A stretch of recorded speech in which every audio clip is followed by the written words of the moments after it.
नमस्कार. मॅक्स महाराष्ट्रामध्ये आपल्या सर्वांचं स्वागत. आज संपूर्ण देशाचं लक्ष जे आहे ते लागलंय बिहार निवडणुकीच्या निकालांकडे. सकाळपासून माध्यमांमध्ये, टीव्ही माध्यमांमध्ये, सोशल मीडियामध्ये सर्वत्र चर्चा आहे, डिजिटल मीडियामध्ये सर्वत्र चर्चा आहे ती बिहार निकालाची. जे एक्झिट पोल होते त्याच्या विपरीत हा निर्णय लागलेला आहे, निकाल लागलेला आहे आणि अजून मतमोजणी सुरू आहे. पण एक ट्रेंड असतो, सुरुवातीच्या 2-3 तासात जो ट्रेंड बिल्टअप होतो तो ट्रेंड फारसा बदलत नाही. समजा काही चमत्कार झाला तरच हा ट्रेंड बदलला जातो, असा हा इतिहास आहे, आत्तापर्यंतचा इतिहास आहे. पण या निवडणुकांमुळे, येणाऱ्या लोकसभेच्या निवडणुकांसंदर्भात एक चर्चा सुरू होते. या निवडणुकांमुळे, या निवडणुकीच्या निकालांमुळे महाराष्ट्रात काय होणार अशी चर्चा सुरू होते. बिहारच्या निवडणुकीचं वैशिष्ट्य हे आहे की 15 वर्ष नितीश कुमार तिथे सत्तेवर होते आणि त्यांच्या विरोधात मतदारांनी मतदान केलं अथवा नाही केलं हे स्पष्ट होणार आहे. पण आत्ताचे जर निकाल पाहिले तर कदाचित NDA जे आहे ते आघाडीवर आहे आणि ही आघाडी टिकून राहू शकते आणि NDAचं सरकार म्हणजे भाजपचं नितीश कुमार यांचं सरकार येऊ शकतं असा एक अंदाज आहे. मी चर्चा करणार आहे आणि ती महत्त्वाची चर्चा आहे की बिहारच्या निवडणुकीत वेगळेपण काय आहे. हे निकाल अपेक्षित होते की नाही होते हा भाग वेगळा, पण या निवडणुकीचा परिणाम येणाऱ्या इतर राज्यातील निवडणुकांमध्ये, या निवडणुकीचा परिणाम येणाऱ्या नंतरच्या लोकसभेच्या निवडणुकांमध्ये होणार आहे का? कारण 10 वर्ष मोदी सरकारला पूर्ण होतील. 10वं वर्ष म्हणजे सलग 2 वर्ष, दोन टर्ममध्ये काम केल्यानंतर लोकांमध्ये एक नाराजी होती, ती बिहारच्या निवडणुकांमध्ये दिसली का किंवा ती लोकसभेमध्ये दिसणार आहे की नाही आहे, या विषयावर मी चर्चा करतोय. या चर्चेत सहभागी होत आहेत अशोक वानखेडे, ज्येष्ठ राजकीय संपादक, विश्लेषक आहेत, महत्वाचे पत्रकार आहेत, दिल्लीमध्ये असतात आणि एकूण सर्व राज्याची माहिती त्यांना असते. या चर्चेत सहभागी होतात श्वेता शालिनी, भाजपच्या नेत्या आहेत आणि एकूण बिहारच्या राजकारणावर त्यांचा अभ्यास आहे. प्रकाश पवार राजकीय अभ्यासक आहेत, ते महाराष्ट्रातले आहेत. प्रकाश पवार यांचं जे ॲनालिसिस असतं किंवा त्यांचं जे लिखाण असतं ते कुठे ना कुठे ग्राउंडला, ग्रासरूटला धरून चालणारं असतं. त्यांचे अनेक निकाल किंवा त्यांचे अनेक जे म्हणणं आहे ते अनेक वेळा इतरांच्या पेक्षा वेगळं असतं, पण म्हणूनच त्यांना एक वेगळं वजन प्राप्त होतं. प्रकाशजी, तुमचा कॅमेरा बंद येतोय तो सुरू आहे का बघा. आणि माझा आवाज पोहोचतोय प्रकाशजी? हो, आवाज पोहोचतोय, आवाज येतोय. येस, मी सर्वात आधी जातोय अशोक यांच्याकडे. अशोकजी, आपलं खूप खूप स्वागत. राजकीय विश्लेषक म्हणून काम करताना आणि आत्ताच्या बिहारच्या निवडणुकांमध्ये तुम्ही सकाळी 6 वाजल्यापासून बिझी आहात हे मला माहिती आहे. बिहार निवडणुकांचं वैशिष्ट्य वेगळे पण काय, म्हणजे तुम्ही सकाळपासून आतापर्यंत जे बोललात ते बाजूला जर ठेवलं की हा पुढे जातोय, तो पुढे जातोय, हे असं होतं, ते असं होतं, पण या निवडणुकांमधून तुम्हाला येणाऱ्या लोकसभेचे वारे वातावरण दिसत आहेत? या जर निवडणुकांचे जे आत्ताचे निकाल आहेत, म्हणजे आता आपल्या डोळ्यासमोर आहेत, ते जर निकाल शेवटी ठरले आणि NDA पुन्हा वापस आलं तर निर्विवादपणे पूर्ण क्रेडिट नरेंद्र मोदीला जाईल. ही गोष्ट वेगळी. जर आपण आता पूर्ण मागचं 2015चं आणि 2020चं हे जर इलेक्शन टॅली केलं तर बीजेपी त्यावेळेला एकटी लढली, बीजेपी सोबत कोणी नव्हतं आणि नरेंद्र मोदीचा चेहरा होता आणि अमित शहाची पूर्ण रणनीती होती, तेव्हा त्यांना 53 सीट मिळाल्या. यावेळेला जनता दल युनायटेड त्यांच्यासोबत, VIP त्यांच्यासोबत, हम त्यांच्यासोबत, ही मोठी त्यांनी मोठ बांधली आणि मग हे सगळं करून जो LGPचा एक फॅक्टर मधात मार्केटमध्ये सोडला, जो बीजेपीच्या साईडनी पण नितीशच्या विरुद्ध असा होता, तसं जर सगळं आपण पाहिलं तर जे सीट्स आता मिळाल्या त्या 53 पेक्षा अजूनही डबल व्हायला पाहिजे होत्या. माझं असं म्हणणं होतं की बीजेपीला कमीत कमी 100 सीट तर त्यांनी क्रॉस करायला पाहिजे होत्या. तेवढं करू शकले असते ते, ज्याप्रमाणे मोठ बांधली होती ती. दुसरीकडे नितीश RJD सोबत होता तर 70 पर्यंत होता. नितीश आता बीजेपी सोबत आहे, पण बीजेपीचं वोट ट्रान्सफर झालं का नाही झालं आपण असं म्हणू शकत नाही की जिथे RJDचे सीट्स हारल्या तिथे विकास झाला नाही किंवा केंद्राच्या तिथे योजना पोहोचल्या नाही असं नाहीये. कुठे ना कुठे नितीशच्या विरुद्ध लोकांचं एक मन होतं, त्यामुळे जनता दल युनायटेडचे लोक सोबत गेले नाही. बीजेपीचे पण मत ट्रान्सफर झाले नाही हे सगळं दिसतं. जसं राजस्थानमध्ये होतं की वसुंधरा तेरी खैर नाही, मोदी तुझसे बैर नाही, तसला प्रकार इथे सुद्धा पाहायला मिळाला. नितीश कुमारची अँटी इन्कम्बन्सी बरीचशी नरेंद्र मोदींनी धुण्याचा प्रयत्न केला आणि तो धुण्यात यश मिळालं. पण हं. आश्चर्यजनक जी आहे ती आरजेडी आहे. हं. आरजेडी तो एक नवीन पोरगा येतो आणि तो या पूर्ण बलाढ्य जे सगळे लोक आहेत त्यांच्या विरुद्ध लढतो आणि सोबत एक काँग्रेस आहे जी काँग्रेस आता म्हणजे ते काय ओझं बनलेली आहे आरजेडीवर. कारण 100 सीट घेऊन जर तुम्ही आज 20ही नाही घेऊ शकत असले तर त्याच्या अगोदर तुम्ही त्यातल्या 50 सीट घेतल्या असतं तर बहुतेक आरजेडीने अजून चांगलं केलं असतं असं असं असं आता असं वाटायला लागतं.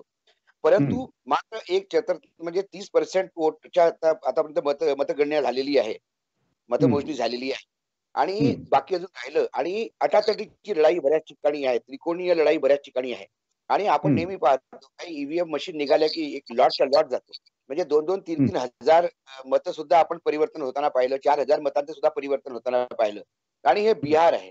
बिहारचा मतदाता अशिक्षित असू शकतो, पण राजकीय दृष्ट्या तो फारच सजग आहे. त्याला कळतं राजकारण कुठे चाललं, काय चाललं. त्यामुळं बिहारचं जर उद्या बिहारमध्ये एनडीएचं सरकार आलं, तर आसाम आणि बंगालच्या ज्या निवडणुका तोंडासमोर आहेत, तिथे त्यांना भरपूर साथ मिळेल. इव्हन मी तर म्हणतो की तामिळनाडूमध्ये सुद्धा त्याचा इम्पॅक्ट पडेल. कारण नरेंद्र मोदी हा जर ब्रँड सगळीकडे सक्सेस झाला, तर मग तो सक्सेस होणारा ब्रँड प्लेसमेंट होतं आणि मग तो ब्रँड प्लेसमेंट झाल्यानंतर मग तो मी ब्रँड मी विकला जातो. मी तुम्हाला थोडंसं थांबवतो. अगदी थोडक्यात मला सांगा की नितीश कुमार यांना आपली पदाची खुर्ची तर वाचवायची आहे, हा भाग वेगळा. म्हणजे ते जीव की प्राण म्हणून सगळे काम करतील. भाजपने किती ताकद लावली मला सांगा. म्हणजे भाजपने समोरची लोकसभा पाहिली तेवढी ताकद म्हणजे लावली का? अमित शहा असतील, नरेंद्र मोदी असतील, भाजपचे अध्यक्ष असतील, या लोकांनी किती ताकद लावली आणि किती प्रमाणात त्यांना यश आलंय? 2014च्या पहिले काय होतं आणि 2014 नंतर काय झालं याच्यात फार मोठा फरक आहे. 2014 नंतर जे नितीश मतलब अमित शहा नावाचं जे झंझावत आलं, तो इतका चांगला संघटक आणि जबरदस्त काम करणारा म्हणजे 24 तासात 30 तास काम करणारा नेता मी तर कमीत कमी माझ्या राजकीय म्हणजे या पत्रकारितेच्या आयुष्यात एवढं मी दिवस रात्र एक करणारा माणूस मी पाहिला नाही. तर त्यांची एक एक खास रणनीती होती.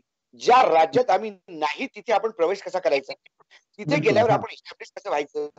हा आरोप भारतीय जनता पार्टीवर सारखा लागतो की ते मित्र पक्षांसोबत जातात आणि मित्र पक्षांना संपवतात. पण माझं दुसरं म्हणणं आहे, भारतीय जनता पार्टी हा राष्ट्रीय पक्ष आहे. तो त्या राज्यात आल्यावर त्या मित्र पक्षांनी आपली बाजू सांभाळायला पाहिजे. उद्या आपण त्या भारतीय जनता पार्टीवर जर आरोप लावले की ते आमचं पूर्ण खाऊन चालले गेले, तर याचा अर्थ असा आहे की तुम्ही कुठेतरी मूर्ख बनता. भारतीय जनता पार्टी आणि काँग्रेसमध्ये हा फरक आहे. काँग्रेस केंद्रामध्ये सत्तेत राहत गेलं, कधी दक्षिणच्या भरोशावर, कधी मध्य भारतच्या भरोशावर. परंतु जिथे जिथे ते संपले तिथे पुन्हा रिवाईव्ह होण्याचा कधी त्यांनी प्रयत्न केला नाही. बंगाल गेला, ओरिसा गेला, बिहार गेला, युपी गेलं. त्यानंतर मग महाराष्ट्र जे होतं थोडं बहुत त्यांच्या कंट्रोलमध्ये ते गेलं. आंध्र प्रदेश हा फार मोठा त्यांचा बालेकिल्ला होता, तोही गेला. आता त्यांच्याकडे काय आहे तर पंजाब आहे, थोडा मध्य प्रदेश आहे, थोडं महाराष्ट्र आहे आणि मग आता केरळ आहे. हे सगळी छोटी राज्य आहेत. म्हणजे महाराष्ट्र जर सोडला, कारण तिथे पण आपल्याला महाराष्ट्रामध्ये खूप असं वाढता नाही आहे. पण नेहमी काँग्रेस या खुशफॅमीमध्ये होतं, म्हणजे याच्यामध्येच ते आनंदी असायचे की आम्ही केंद्रात सत्तेमध्ये आहोत. परंतु आपल्या हातात राज्य सुटले आणि उद्या ज्यांच्या भरोश्यावर ती जर राज्य गेली तर मग आपण काय करायचं. आज हा प्रश्न काँग्रेसला पडला, पण बीजेपीने ते तसं केलं नाही. बीजेपीने महाराष्ट्रात शिवसेनेच्या भरोश्यावर आले आणि त्यानंतर ते सर्वात मोठा पक्ष झाले. तसंच ते मध्य प्रदेशमध्ये मोठा होता, राजस्थानमध्ये मोठा पक्ष होताच, हरियाणामध्ये पण त्यांनी भरपूर आपलं चौटालाला रिप्लेसमेंट केलं आणि एक आज मोठा पक्ष तिथे झालेला आहे. युपी मध्ये तशीच त्यांनी एंट्री केली आणि युपी पूर्ण व्याप्त झाला. पहिले युपी मध्ये त्यांचं सरकार होतं, नंतर फार वाईट दिवस होते बीजेपीचे. त्यानंतर पुन्हा बीजेपीने तिथे सत्ता काबीज केली. बिहारमध्ये ते नाही म्हणजे ते कोणाच्या तरी भरोशावर होते, पण आज बिहारमध्ये सर्वात मोठी पार्टी झाली. पुढचं येणारं इलेक्शन ते बीजेपी वर्सेस आरजेडी असलं विधानसभेचं तर आश्चर्य वाटायला नको. कारण तिथे आता नितीशची पार्टी आहे, तिथे विद्रोह होणार. कारण नितीशच्या नेतृत्वावर प्रश्न उठणार. नितीशची पार्टी ही अशी पार्टी नाही आहे की कॅडर बेस्ड आहे या कोणी एका घराण्याची पार्टी आहे. त्यामुळे तिथे शब्द उठणार, ते लोक बोलणार की तुमच्या नेतृत्वाखाली आम्ही का कसे झालो, आम्हाला आज सेकंड रँकिंग. दुसरी गोष्ट, जर नितीशला त्यांनी मुख्यमंत्री केलं तर त्याचे पडसाद महाराष्ट्रात उठवतील. कमी सीट्स असून जर तुम्ही नितीशला मुख्यमंत्री करता तर मग महाराष्ट्रात उद्धव ठाकरेला काय प्रश्न आहे. त्यामुळे मला येणाऱ्या वेळेला जानेवारी फेब्रुवारी मध्ये जर शिवसेना बीजेपी होऊन आणि हाच मुख्यमंत्री कंटिन्यू राहिला तर मला आश्चर्य वाटणार नाही. कारण तिकडे बिलकुल. डिसेंबर जानेवारी पर्यंत काँग्रेसमध्ये सुद्धा बदलाव होणार आहे. जर राहुल गांधी अध्यक्ष झाले तर ते शिवसेनेसोबत सरकारमध्ये राहतील की नाही, हा फार मोठा प्रश्न आहे. आणि बिलकुल, आता बिलकुल. त्यांचं जे मी म्हणणं पुन्हा आहे हा. हां. मी आपण आणखी चर्चा करणार आहोत. हा मुद्दा हां तर it is a win win situation for BJP in Bihar. मी याच्या अगोदर सुद्धा इव्हन जेवढे सत्र झालेत, म्हणजे तुमचे ओपिनियन पोल आले, त्या सगळ्या पोल मध्ये मी म्हणायचो सरकार कोणी बनवू, पण यामध्ये बीजेपी ही फार मोठी पार्टी म्हणून उभारणार आहे हे सगळ्यांना दिसत होतं. बीजेपी संघटना आहे, त्यांच्याकडे पैसा आहे, त्यांच्याकडे लोकांना मोठ बांधण्याची त्यांच्याकडे, म्हणजे सगळ्या लोकांना एकत्र घेऊन येण्याची त्यांच्याकडे टेक्निक आहे. हे सगळं अशोकजी, हां. हा. जी, म्हणजे तुम्ही हसताय, म्हणजे तुम्हाला एक तर भाजपचं खूप कौतुक अशोक वानखेडे करताय म्हणून तुम्ही हसताय. म्हणून तुम्ही असताय.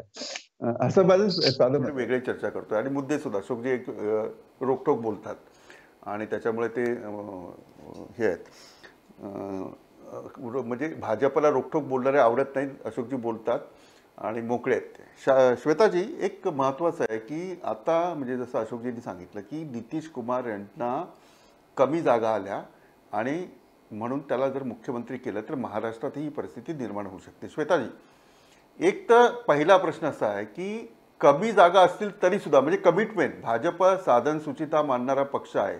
भाजप अत्यंत स्वच्छ, म्हणजे न खाणे दूंगा न खाऊंगा अशा प्रकारची प्रतिमा घेऊन आणि करप्शनच्या विरोधात त्यांनी सगळं केंद्रातलं सरकार मिळवलं.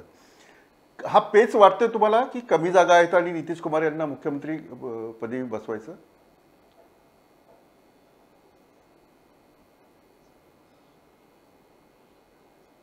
मुझे बुलाने के लिए बहुत बहुत धन्यवाद। और दूसरा मैं आपको बताना चाहूंगी कि मैं मुस्कुरा इसलिए रही थी क्योंकि अधिकतर हिंदी चैनलों में जाती हूँ और अंग्रेजी चैनलों में जाती हूँ, तो वहां पर जो राजनीतिक विशेषज्ञ बनकर बैठते हैं, जैसा कि मैंने अशोक जी के बारे में सोचा था, वो बिल्कुल राजनीतिक विशेषज्ञ नहीं होते हैं, वो किसी ना किसी पार्टी के स्पोक्स पर्सन रहते हैं। तो I was more than surprise जब अशोक जी दोनों पलरे की बात रख रहे थे। इसलिए एक बार फिर से आपका अभिनंदन करना चाहती हूँ और आपके प्रश्न पे आती हूँ। अब मैं आपको अशोक जी, मैंने आपको बोला नहीं था, मैंने आपके बीच में बोला नहीं था। अरे आपका अभिनंदन स्वीकार करूं, मैं बता रहा हूं आपको, अभी तक संगठन की बात हुई, अभी तक विचारधारा की बात नहीं हुई। मैं ये नहीं कह रहा हूं कि भारतीय जनता पार्टी की विचारधारा की बात आप करेंगे तब, मैंने ये कहा संगठन की बात करेंगे तब मैं भी विचारधारा की बात करूंगी। अभी आपने हमारा अभिनंदन किया, मैंने अभिनंदन स्वीकार किया, मैंने आपकी तारीफ की, आपने मेरी तारीफ की, मैंने आपकी तारीफ की। आपने एक आरोप लगाया, कि अशोक वानखेड़े जब चैनल पे जाते हैं तो किसी पार्टी के पर्सन होते हैं। नहीं, आपने गलत समझ लिया, आपने गलत समझ लिया। मैंने कहा कि मैं हिंदी और अंग्रेजी में जब जाती हूँ तो अधिकतर राजनीतिक विशेषज्ञ किसी ना किसी पार्टी के स्पोक्स पर्सन होते हैं, लेकिन अशोक जी ने बहुत बैलेंस्ड ओपिनियन दिया। अब मैं आप प्रश्न पे आती हूँ। विलास जी, आपने जो प्रश्न किया उससे पहले मैं आपको एक चीज बोलना चाहती हूँ। चार बहुत महत्वपूर्ण चीज हैं अपार्ट फ्रॉम जो अशोक जी ने बोला, जो आज निर्णायक तौर पर सामने आ रहा है। पहली चीज, चाहे आप बाईपोल्स देख लीजिए या बिहार का निकाल देख लीजिए, ये दोनों ही ये मूड ऑफ द नेशन बता रहे हैं, और mood of the nation BJP के साथ है, mood of the nation Modi ji के साथ है। दूसरी जो बहुत महत्वपूर्ण चीज ये है कि हर एक एग्जिट पोल में कहीं ना कहीं स्वीप दिखाया जा रहा था, वो गलत सिद्ध किया है, क्योंकि जैसा कि अशोक जी ने कहा, ये बिहार है और इस बिहार ने बहुतों को बहुत बार अचंभित किया है।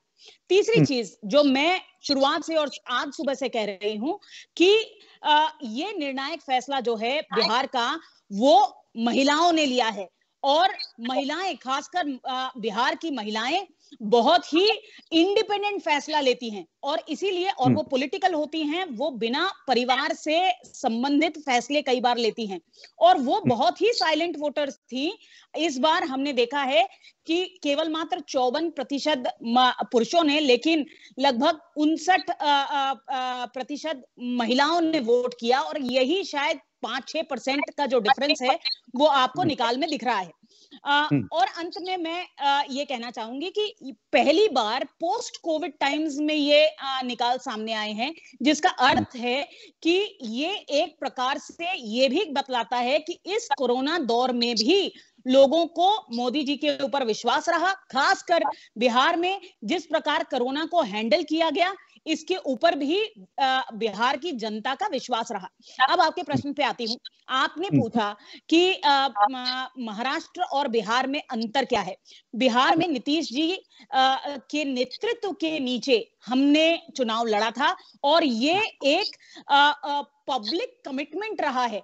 हर स्टेज पर हमने ये बात कही है, हर प्रेस कॉन्फ्रेंस में हमने ये बात कही है कि हमारा नेतृत्व, हमारा मुख्यमंत्री का चेहरा नीतीश कुमार है, और ये पब्लिक कमिटमेंट को हम मानेंगे ही। अब हमारे संस्कारों में ये बात नहीं है कि हम पहले से जो गठबंधन, बिहार की जनता ने गठबंधन को चुना है, केवल मात्र बीजेपी और जेडीयू को नहीं चुना है, उन्होंने गठबंधन को अपने मत दिए हैं। ये हमारे संस्कार कतई नहीं है कि हम पहले का गठबंधन तोड़कर दूसरे गठबंधन पोस्ट इलेक्शन बनाएं। इसलिए ये आप मुझसे ये प्रश्न ना पूछें। हाँ, फरवरी और मार्च में सरकार अवश्य बदल सकती है महाराष्ट्र में, लेकिन वो सरकार इसलिए बदलेगी क्योंकि आप देख ही रहे हैं कि 3 पहिए की गाड़ी कैसी चल रही है, और 3 पैरों की कुर्सी किस तरीके से अटकी हुई है, वो खुद टूट के गिरने वाली है, और उस समय हम पूर्ण बहुमत से अपनी सरकार अवश्य बनाएंगे। चलो ठीक है। मैं लालू यादव और आरजेडी, लालू और नीतीश ने 2015 में एक गठबंधन के तहत सरकार बनाई। वो सरकार तोड़ने में बीजेपी इंस्ट्रूमेंटल नहीं थी, ऐसा मैं नहीं मानता, क्योंकि नीतीश ने इस्तीफा दिया, 8 घंटे के अंदर बीजेपी के साथ सत्ता में आए। तो भारतीय जनता पार्टी का ये कहना कि हम किसी की सरकार तोड़ के सरकार में नहीं आते, ये नलीफाई हो जाता है। हमारे यहाँ मैंने बिल्कुल ये नहीं कहा अशोक जी कि हम किसी की सरकार तोड़ के नहीं आते। मैंने ये कहा कि प्री पोल कमिटमेंट अगर हमने कमिटमेंट दे दिया, महाराष्ट्र में एक भी जगह किसी भी मंच पर ये बताया गया था कि पब्लिक कमिटमेंट था कि नेतृत्व किसका रहेगा, कि मुख्यमंत्री का चेहरा कौन रहेगा। जिसने कमिटमेंट तोड़ा वो हम नहीं थे। और ये समझिए इस बात को कि हमारे संस्कारों में ये नहीं है कि हम जनता से किया हुआ कमिटमेंट तोड़े। हाँ, सरकार में आने की जद्दोजहद हर एक व्यक्ति करता है, और हम करते रहेंगे। हम राजनीति इसलिए करते हैं ताकि हम सत्ता में आए और लोगों की सेवा कर सके। हो गया। एक तरफ आप बोलते हैं कि हमारी वो हम लोगों को जो कमिट करते हैं उसके साथ रहते हैं। कमिटमेंट यदि है तो लोगों का कमिटमेंट वो आरजेडी और जेडीयू के साथ था 2015 में, मैं मानता हूँ। तो लेकिन जब मैं बीजेपी की स्पोक्स पर्सन हूँ, मैं जेडीयू की बात नहीं कर रही हूँ। वो लोग गठबंधन तोड़ के आए। हमने कहा कि हमने लोगों से पूछा कि हमें सत्ता में आना है। जो हमारे साथ सत्ता में आया, हम इतने सालों से जेडीयू के साथ थे, वो गए, दूसरों उन्होंने एक्सपेरिमेंट किया। जैसे हमारी महाराष्ट्र की इतने सालों की अलायंस थी, उन्होंने एक्सपेरिमेंट किया, और अब वो हाल देख रहे हैं। आप भी हाल देख रहे हैं कि मुख्यमंत्री का क्या हाल है और सरकार का क्या हाल है। हमने ना कमिटमेंट पहले तोड़ा था, ना कमिटमेंट अभी तोड़ेंगे, ना कभी हम, हमारे संस्कारों में ये बात है कि हम कमिटमेंट तोड़े।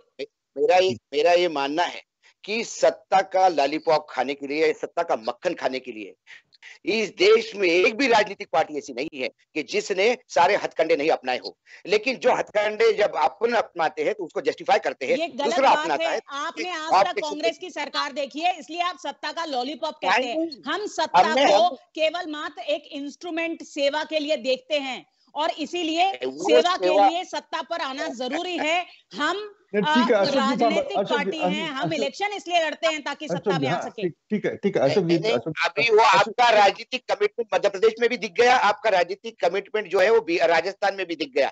राजस्थान में थोड़ी कांग्रेस सजग थी तो नहीं हो पाया, मध्य प्रदेश में कांग्रेस थोड़ी गफलत थी तो हो गया। अपनी कर्मों की वजह से राजस्थान की सरकार जा रही थी, हमारा नाम फालतू में बदनाम कर रहे थे पहले भी और अभी भी। वो अपने घर को संभाल जो नहीं पाएगा, घर में दो बर्तन अलग अलग नहीं रह पाएंगे, उनको इज्जत नहीं देंगे, तो घर अपना नहीं संभालेंगे तो दूसरे को क्या दोष देना है? चलो ठीक है, यही मैं कह रहा हूँ, महाराष्ट्र में शिवसेना को आप नहीं संभाल पाए, महाराष्ट्र में शिवसेना को नहीं संभाल पाए, शिवसेना हाथ से चली गई, आप कांग्रेस और एनसीपी को गाली देते हैं या उनको जिम्मेदार मानते हैं सरकार तोड़ने के लिए। सवाल में रखते नहीं है और हम रखना नहीं चाहते हैं। वो हमारे इक्वल पार्टनर है, वो हमारे इक्वल पार्टनर से हमने उनको रिस्पेक्ट दिया और हमने उनको स्पेस भी दिया। श्वेता जी माझा साधा प्रश्न आहे की ठीक आहे, तुम्ही असं म्हणताय की कमिटमेंट तुम्ही तोडत नाही, जे गठबंधन आहे प्रीपोल गठबंधन शिवसेना बरोबर गठबंधन होतं, पण कमिटी बरोबर ही सुद्धा होती की 70,000 कोटींचा घोटाळा झालाय, राष्ट्रवादी काँग्रेसच्या नेत्यांनी केलाय, राष्ट्रवादी काँग्रेसच्या मंत्र्यांनी केलाय आणि त्यांना एक एक प्रकरण आम्ही बाहेर काढू, हा आमचा महाराष्ट्राला शब्द आहे। त्याच राष्ट्रवादी काँग्रेसच्या अजित पवार यांना घेऊन सकाळी 8:30 वाजता राजभवनावर आपण जेव्हा शपथविधी करतो तर त्याला कमिटमेंट म्हणत नाही की म्हणजे याला म्हणजे हे काय, यांनी ते सत्तेचा लॉलीपॉप हा शब्द वापरला, मी तो वापरणार नाही, पण सत्ता मिळवण्यासाठी भाजपने एक प्रकारे सगळं काही केलेलं आहे। एकही पक्ष असा नाही आहे जो भाजप होता 2014च्या आधी, 2014च्या आधी होता तो दिसत नाही आहे।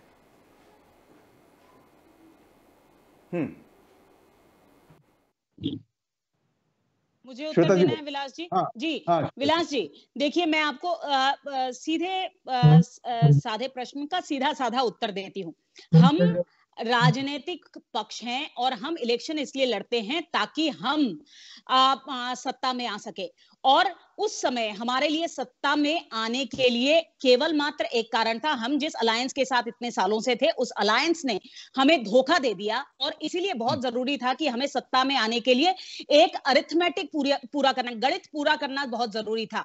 हमने कभी भी ये नहीं कहा कि हम केसेस ड्रॉप करेंगे, हमने कभी ये नहीं कहा कि हम वो एक रात में एक सुबह में, कभी ऐसा नहीं कमिटमेंट हुआ कि केसेस ड्रॉप किए जाएंगे, कि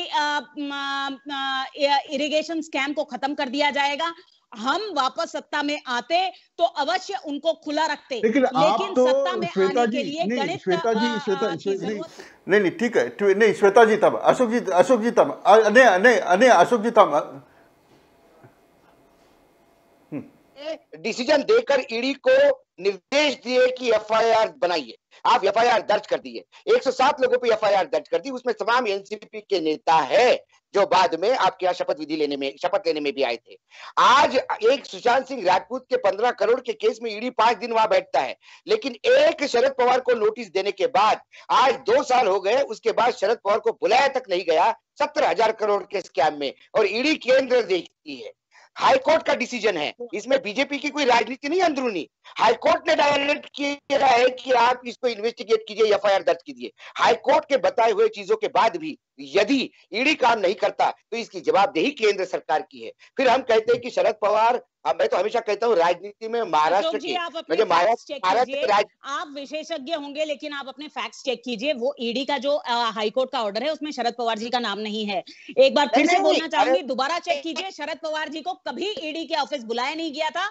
हाँ, उन्होंने स्वयं कहा था कि मैं ईडी ऑफिस जाऊंगा, और अनफॉर्चुनेट बात यह है कि उस समय भी उनको वहां जाने से रोका गया था। कभी भी शरद पवार जी को ईडी ऑफिस नहीं बुलाया गया था। आप दोबारा चेक कीजिए आपका रेकॉर्ड जाके। नाही श्वेता जी, त्याच्यामध्ये असं आहे की त्यांना नोटीस आली होती आणि नंतर त्याला फक्त शरद पवारांनी असं म्हटलं, तुम्ही बोलवता तर मीच येतो तुमच्याकडे।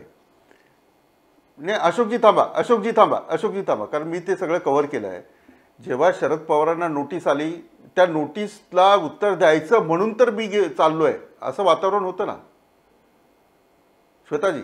ठीक आहे, हा मुद्दा नाही आहे, पण या चर्चेत प्रकाश पवारही सहभागी होता. प्रकाशजी, माझा आवाज पोहोचतो तुम्हाला? प्रकाशजी, बराच वेळ झाला. श्वेताजी आणि अशोकजी यांनी बराच वेळ घेतलाय. मला माफ करा, मी तुमच्याकडे थोडा उशिराने येतोय.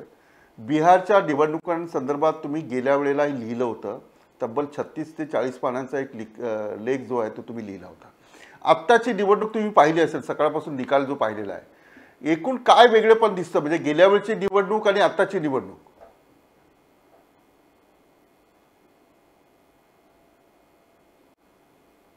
साधारणपणे लालू प्रसादांची 15 वर्ष आणि नितीश कुमारांची 15, असे 30 वर्षांनंतर बिहारचं राजकारण बदलतंय. आणि बिहारचं राजकारण बदलतंय याची साधी साधी चिन्ह म्हणजे खुणा दिसतायत.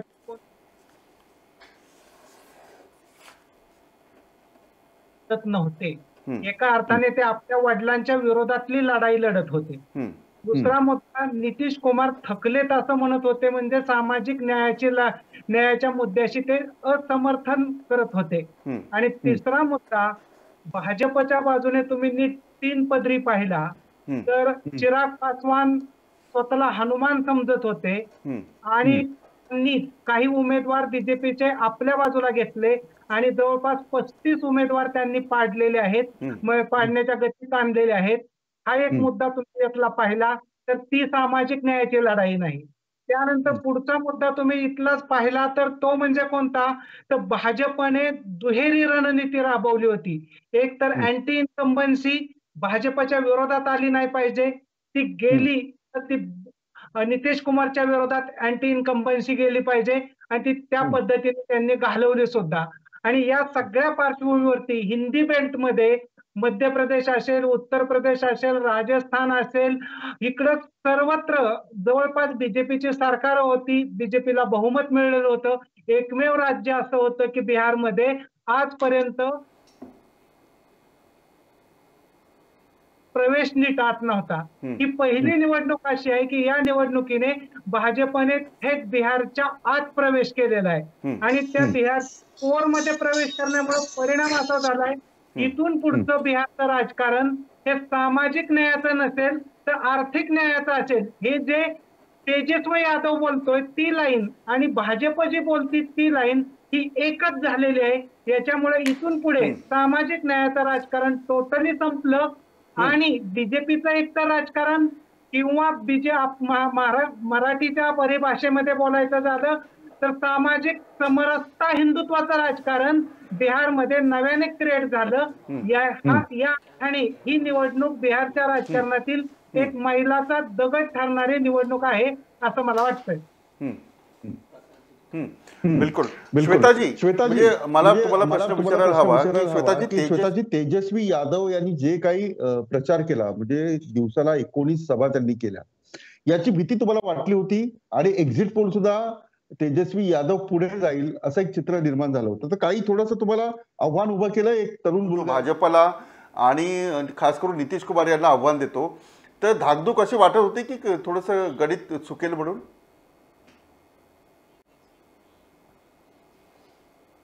इसमें मैं अभिनंदन देती हूँ तेजस्वी यादव को, क्योंकि उन्होंने अपने दम पर, और वो युवा नेतृत्व हैं, युवा चेहरा हैं, उन्होंने अपने दम पर जितनी भी सीटें लाई हैं वो अपने दम पर लाई हैं, इसलिए उनका अभिनंदन है। मुझे लगता है एक नए नेतृत्व की शुरुआत है। लेकिन जो व्यक्ति अपने माता और पिता से शर्मिंदगी महसूस करता है, जिसने अपने माता और पिता की पिक्चर तक, फोटो तक अपने बैनर से निकाल दी, जो ये समझता है कि उनके 15 साल केवल मात्र जंगल राज रहे, जिसने इतना होमवर्क नहीं किया कि वो जब सरकारी नौकरी की बात करता है तो वो उतनी सरकारी नौकरी कहां से लाएगा। वो जब वो भाग भाग के 19 सभा एक बार में करता है तो उसको सभा में जितने लोग इकट्ठे हो रहे हैं उनको कितना समय देना चाहिए। हर एक सभा में केवल मात्र 3 से 4 मिनट, मैं खुद 1.5 महीना बिहार रही हूं और मैं आपको बताती हूं कि हर सभा में उन्होंने केवल मात्र 3 से 4 मिनट स्टेज के ऊपर समय दिया है। तो ऐसे व्यक्ति को मुझे लगता है अभी राजनीति और समझना बाकी है, लेकिन जो भी उन्होंने किया है वो मेरे फिर भी नाक में दम नहीं, नाक में दम तो किया है। वे तेजस्वी देखो कि हाँ उनकी लगभग 73 सीटें थी, उतनी सीटें वो अगर खींच के ले आते हैं तो बहुत अच्छी बात है अपने दम पर। वो भी उनके नेतृत्व की शुरुआत है और मैं उनको अभिनंदन देना चाहूंगी। सिर्फ इतना कहना चाहूंगी कि राजनीति लंबा गेम है, उनको थोड़ा और स्टडी करके उतरना चाहिए। बिल्कुल अशोक जी, प्रकाश पवार यांनी जो 30 वर्ष म्हणजे लालू यांची 30 वर्ष, नितीश कुमार यांची 30 वर्ष, आणि ही बघा बिहार, महाराष्ट्र असेल, उत्तर प्रदेश, जे काळशीरामचं चळवळ सुरू झाली ती सामाजिक न्यायावर या सगळ्या राज्यामधून मतदान केलं जायचं। मग ते काँग्रेस म्हणायचं की आम्ही गरीब लोकांसाठी आहोत, आणि त्यानंतर इतर जे पक्ष आहेत हे नेहमी सामाजिक न्याय, गरिबी हटाव या सगळ्या मुद्द्यांवरती मतं मागायची। आता या निवडणुकांमध्ये जसं प्रकाश पवार यांनी म्हटलंय तसं तुम्हाला चित्र पाहायला मिळतंय की सामाजिक न्याय, लोकांचा हक्क हा बाजू पडला, आणि आता बेरोजगारी, आर्थिक जे आहे त्याच्यावरच ही मतं मागितली गेली यावेळेला झालेला। यावेळेला जो युवक आहे तो आज श्वेताजी म्हणतात की त्याला इतक्या सीट्स मिळाल्या आम्हाला, म्हणजे पहिल्यांदा स्वतः येऊन आणि इकडे एवढी मोठी मतलब इतना सामने इतना बड़ा कॉम्बिनेशन, और वो कांग्रेस के भरोसे, जो कांग्रेस लायबिलिटी है सबको पता था, लेफ्ट का अपने 4 सीटों का एक जगह है वो उनको पता था। अकेले सिंगल हैंडेडली यदि वो इतनी सीटें लाता है तो ये मैं उसके लिए विक्ट्री मानता हूँ। और ये वोट किसको मिले, ये कोई यादव मुस्लिम कॉम्बिनेशन के नहीं है। यदि यादव मुस्लिम कॉम्बिनेशन के है तो फिर वो यादव के वोट बीजेपी को भी मिले, इसलिए बीजेपी आज इतनी सत्ता में है। प्रश्न ये है वहां पे कि लोगों के एस्पिरेशन है, उस लोगों को, कुछ लोगों को लगा, युवाओं को लगा कि ये फुलफिल करेंगे। अब हमारे यहाँ जब बात होती है कि हम 5 करोड़ की नौकरियां देंगे, तो हमारे यहाँ किसी ने बोला 5 करोड़ की नौकरियां, 5 करोड़ लोगों को नौकरियां देंगे, नहीं दे पाए तो फिर पकौड़े बनाने वाले को भी उन्होंने कहा कि ये भी तो व्यवसाय करता ही है, ये भी तो है। तो ये कोई चुनावी जुमले तो हर जगह होते हैं, 15 लाख का भी तो चुनावी जुमला ही था। तो आज उसने बोला मैं 19 लाख नौकरियां दूंगा। मुझे याद है जब कांग्रेस ने, जब नरेंद्र मोदी जी वहां मुख्यमंत्री थे और कांग्रेस ने अपने मैनिफेस्टो में एक नई हाउसिंग स्कीम निकाली, उसके बाद बीजेपी ने डबल हाउसिंग स्कीम निकाली, ज्यादा इसकी। अब उसमें से कितने घर बने वो कोई बता नहीं पाता। हमारे यहाँ मैनिफेस्टो भी मजाक हो जाता है, हमारे यहाँ चुनावी जुमले और चुनावी दावे ये मजाक हो जाते हैं, इसीलिए जनता लगातार देखती है कि हम कहाँ इधर उधर जाए। नीतीश कुमार इतना सुशासन करते, मैं ये मानता नहीं कि केंद्र सरकार की योजनाएं सिर्फ जहां जहां बीजेपी जीती वहीं आई है, या आरजेडी जहां जीती वहां नहीं आई है। हर जगह के अपने इश्यूज होते हैं। भाजपचा नंबर कसा वाढला? नाही अशोक जी, मग भाजपचा नंबर वाढला कसा काय? कह रहा हूं कि भाजपा पिछली बार सिंगल लड़ी थी, भाजपा के खिलाफ कांग्रेस, आरजेडी, जनता दल और ये तमाम दल इकट्ठा थे, इसके बावजूद उन्होंने 53 सीटें ली थी। आज वो स्थिति आरजेडी और कांग्रेस की है, वो सिंगल आउट हो गए हैं।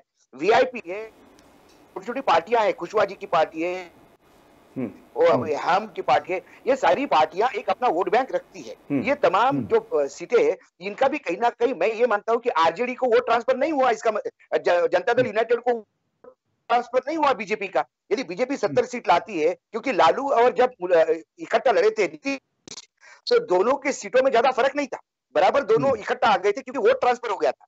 यहाँ लगता है कि वोट हुआ है कि जनता दल यूनाइटेड में क्या भाजपा के वहां मतदाता नहीं है? मैं मानता ही नरेंद्र है तो वहां भाजपा के भी मतदाता होंगे। वो वोट 71 जो तब लालू के साथ थे आज बीजेपी के साथ है, इसका मतलब जनता दल यूनाइटेड जब लालू के साथ जाता है तो उनको ज्यादा फायदा होता है, और जब बीजेपी के साथ जाता है तो नुकसान होता है। ये माने यदि अरिथमेटिक्स देखे, मैथमेटिक्स 1+1, लेकिन मैं राजनीति में 1 नहीं होता, मैं अरिथमेटिक को ये नहीं करता। मेरा सिंपल सा कहना है कि एलजेपी को आपने जरूर कहा कि नरेंद्र मोदी का आप वो यूज मत करो, ना मत करो, नरेंद्र मोदी जी का फोटो मत यूज करो, लेकिन वो खुलेआम बीजेपी के लिए काम कर रहा था। वो बोलता था कि मैं बीजेपी के लोगों को मदद करूंगा क्योंकि मैं पार्ट ऑफ एनडीए हूँ। जो बीजेपी के विद्रोही थे वो वहां चले गए एलजेपी में, तब उन्होंने कहा, वो चौरसिया जी से जब मेरी बात हुई उन्होंने कहा हमने बीजेपी कहाँ छोड़ी, we are part of. Ashok ji म्हणजे नाही श्वेताजी, हा एक मिनिट श्वेताजी, एक मिनिट, मग भाजपने, अशोकजी म्हणजे भाजपने पासवान यांचा पक्षाचा वापर नितीश कुमार यांच्या विरोधात केला, केला, कारण पासवानचं वोट तिकडे ट्रान्सफर झालं, नितीशला नाही केलं. आणि पासवान 4% है, आणि पासवान ही लड़वैया कम्युनिटी है.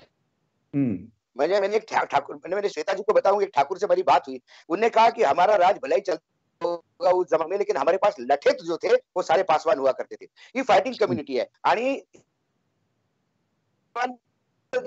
4-5 ताकदीवर नेहमी रामदास पासवान कभी खड्यात, कभी मळ्यात, कभी तळ्यात असं करून ते आपले सत्तेत राहायचे. यावेळेला मुलांनी सरळ सरळ नितीशच्या विद्रोह केला. पण he is a part of. ठीक आहे, म्हणजे हा राजकारणाचा भाग आहे. श्वेताजी बरोबर. हा बरोबर. हा हा हा हा हा ठीक है, श्वेता जी बोलिए. विलास जी, मैं अब अशोक जी से रिक्वेस्ट करूंगी कि वो बीच में ना बोलें. मेरी आदत नहीं है कि मैं किसी के बीच में बोलूं. 2-3 चीजें अशोक जी का उत्तर देना चाहूंगी. पहली चीज, चाहे आप कितना भी पास्ता और पिज्जा खाएं, अच्छे तो घर के पकौड़े ही लगते हैं, और पकौड़ा जो तलता है ना वो भी आदमी होता है, और धंधा ही होता है. एनीवे, अभी प्रश्न पे आती हूँ. 1-2-3 और चीजें करेक्ट करना चाहती हूँ. देखिए, मैं आपको स्टेटिस्टिक्स देती हूँ. 71 सीटों पर जेडीयू वर्सेस आरजेडी रहा है, और उस 71 सीटों में जहां पर जेडीयू डायरेक्ट मुकाबला आरजेडी के साथ है, लगभग 30 सीटों पर आरजेडी लीड कर रही है. तो यह बात तय थी कि कहीं ना कहीं 15 साल के शासन के बाद एक चीफ मिनिस्टर रहती ही है. इस इनकम्बेंसी के बावजूद बिहार की जनता ने नीतीश जी को चुना है, और वो इसलिए चुना है क्योंकि उन्होंने जनता के लिए कार्य किए हैं मोदी जी के साथ मिलकर. अब रही चिराग की बात, तो चिराग की बात मैं कहना चाहूंगी और अशोक जी को थोड़ा बहुत करेक्ट करना चाहूंगी. एक समय पर जब ठाकुर हुआ करते थे या भूमियार हुआ करते थे, उनके लठैत खुद यादव हुआ करते थे, और इसीलिए आज से कुछ सालों पहले, लगभग 30 साल पहले, जब कांग्रेस की सत्ता हुआ करती थी बिहार में, तो यादव और भूमिहार और ठाकुर एक साथ वोट करके कांग्रेस को लेके आते थे. खैर, आपको बताना चाहूंगी, ये 4% जो पासवान है, अभी तक एग्जैक्ट स्टेटिस्टिक्स नहीं आई हैं, लेकिन सीट बाय सीट देख लीजिए. आपने चिराग पासवान जी ने ज्यादा नुकसान आरजेडी को पहुंचाया है. जो ईबीसी कहीं ना कहीं ये जेडीयू से निकल कर जाती, जो महार कहार जो पासवान के साथ की बेल्ट है, जो 4% को लगभग 6 से 7% बनाती हैं, वो ईबीसी जो छूटती थी और आरजेडी के पास जाती थी, वो कहीं ना कहीं चिराग पासवान जी के पास आई है. इसलिए आरजेडी को ज्यादा नुकसान, ज्यादा सीटों पर पहुंचाया एलजेपी ने. इसलिए यदि आप ये कहेंगे कि बीजेपी ने एलजेपी को छोड़ा ताकि जेडीयू की सीटें कम हो, तो मैं ये बात स्टैटिस्टिकली प्रूव कर सकती हूं कि ये बात गलत है. दूसरी बात रही चिराग पासवान की कहने की कि मैं हनुमान हूं. एक भी व्यक्ति, यहां तक कि तेजस्वी यादव जी ने भी कभी भी मोदी जी के खिलाफ एक शब्द नहीं बोला, क्योंकि उन्हें पता है कि हर बिहार के जनता के मन में मोदी जी वास करते थे. उन्होंने उसी दिन मोदी जी का चयन कर लिया था, बीजेपी का चयन कर लिया था जिस दिन राम मंदिर का शिलान्यास हुआ. इसलिए मैं आपको कहना चाहती हूं, किसी भी व्यक्ति ने मोदी जी के खिलाफ ये बात नहीं कही, क्योंकि वो जनता के खिलाफ नहीं जाना चाहते थे. एलजेपी में चिराग पासवान जी, क्योंकि रामविलास जी का अपना एक नेतृत्व था, अपनी एक राजनीति थी, उनकी एक राजनीतिक समझ थी, जाते जाते चिराग को लगा कि मैं अपनी नेतृत्व, अपना एक अलग आइडेंटिटी बना सकता हूं, और वही बनाने की उसने कोशिश की. हम इस वक्त कुछ नहीं बोल सकते थे. हमें अत्यंत खुशी होती यदि वो इस गठबंधन के साथ रहते, एक युवा रहते, एक युवा नेतृत्व रहते, एक अच्छा चेहरा रहते, जो कि बाद में शायद कहीं ना कहीं नेतृत्व में काम आते.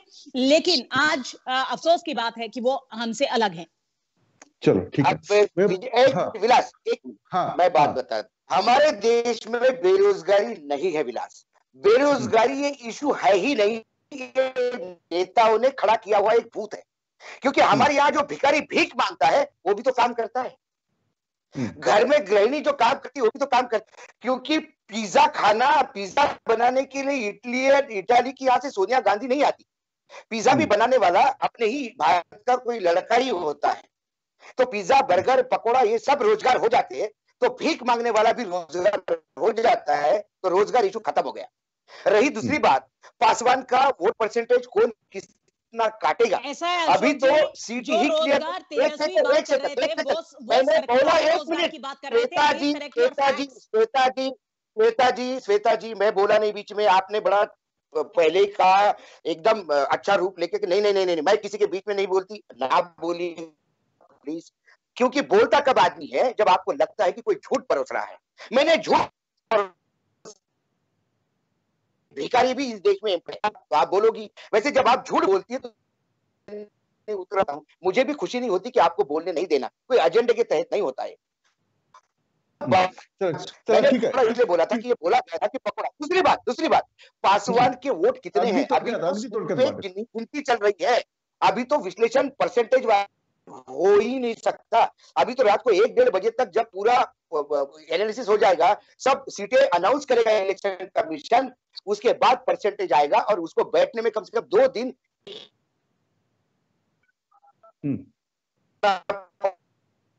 बिल्कुल। मैं भी विश्लेषण करूंगा, आप भी विश्लेषण कीजिए। चला ठीक है अशोक जी मला बिल्कुल बिल्कुल नहीं, प्रश्न बार बार ये है कि लोग सिलेक्टेड सीट में ये सिलेक्टेड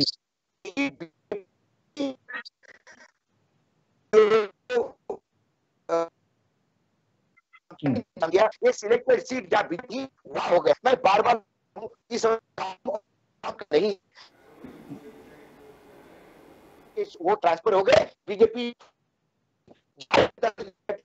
के वोट ट्रांसफर नहीं हुए। आप ये नहीं कहते क्या बीजेपी सत्ता में नहीं थी वहां पे? क्या अकेले नीतीश कुमार की पार्टी थी? बीजेपी के उप मुख्यमंत्री बिल्कुल बिल्कुल नितीश कुमार जरी मुख्यमंत्री असले तरी भाजपचं गठबंधन होतं आणि भाजपचं आणि नितीश कुमारच्या पक्षाचं सरकार होतं. मी शेवटचा मुद्दा अशोकजी पवार यांच्याकडे घेऊन जातो, म्हणजे प्रकाश पवार यांच्याकडे. प्रकाशजी आवाज पोहोचतो माझा?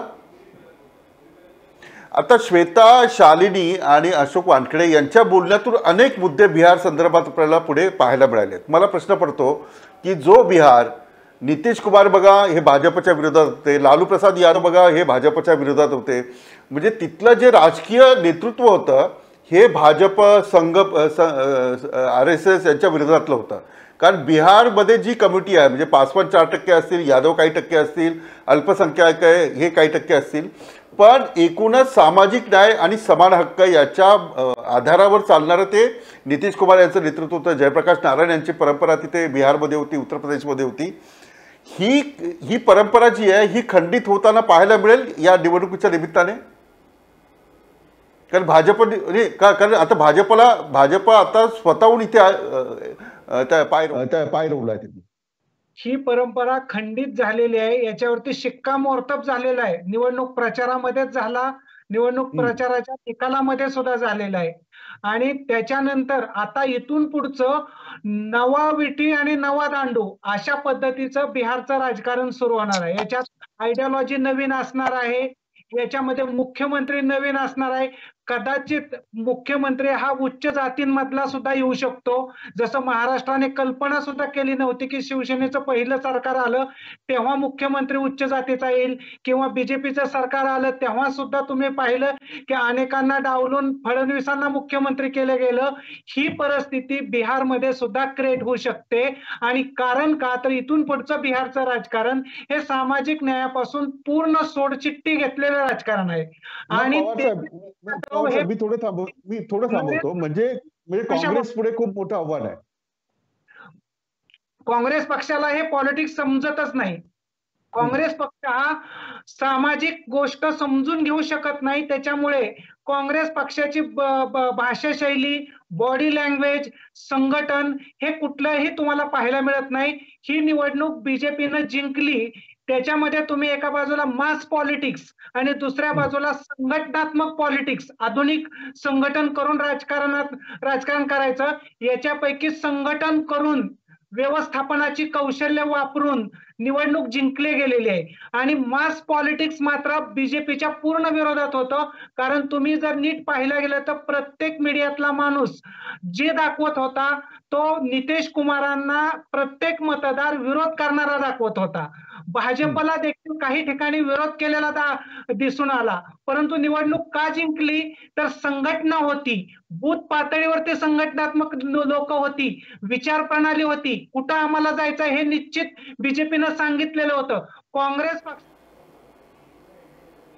त्यांची संघटना नव्हती, त्यांना मतदारांना बूथ पर्यंत आणता आलं नाही, किंवा जे मोदींच्या विरोधात जे नितीश कुमारांच्या विरोधात लोक होते त्यांना मतात रूपांतरित करता आलं नाही. याच्या इतकी काँग्रेस ठिसूळ, ढिसाळ आणि अवैचारिक पातळीची कधीही दिसली नव्हती. ती आता दिसती, कारण 70 जागा घेऊन सुद्धा म्हणजे जागा वाटपामध्ये 70 जागा मिळवल्या, पण ग्राउंडवरती 0 कामगिरी करता आली. ही अवस्था अत्यंत बेकार असल्याची दिसते आणि त्याचं कारण हेच आहे की काँग्रेसला अजूनही बिहारच काय पण भारताची नाडी या 21व्या शतकातील दुसऱ्या दशकातली सापडली नाही. हेच त्यांचं अपयशाचं मुख्य कारण आहे. बिलकुल बिलकुल. खूप खूप धन्यवाद प्रकाश पवारजी, श्वेताजी खूप खूप धन्यवाद, अशोकजी खूप खूप धन्यवाद. बराच वेळ झालेला आहे. मी वेध घेण्याचा प्रयत्न केला की बिहार निवडणुकांमध्ये नेमकं काय झालंय, काय वेगळेपण आहे, तिथलं राजकीय गणित काय आहे, राजकीय गणित काय आहे, आणि जे नवीन नेतृत्व येत आहे त्याच्या विरोधात म्हणजे जे 15 वर्षाचं सरकार नवीन कशी फाईट झाली याचा वेध घेण्याचा प्रयत्न केला. मी इथेच थांबतो. आपण पाहत राहा मॅक्स महाराष्ट्र.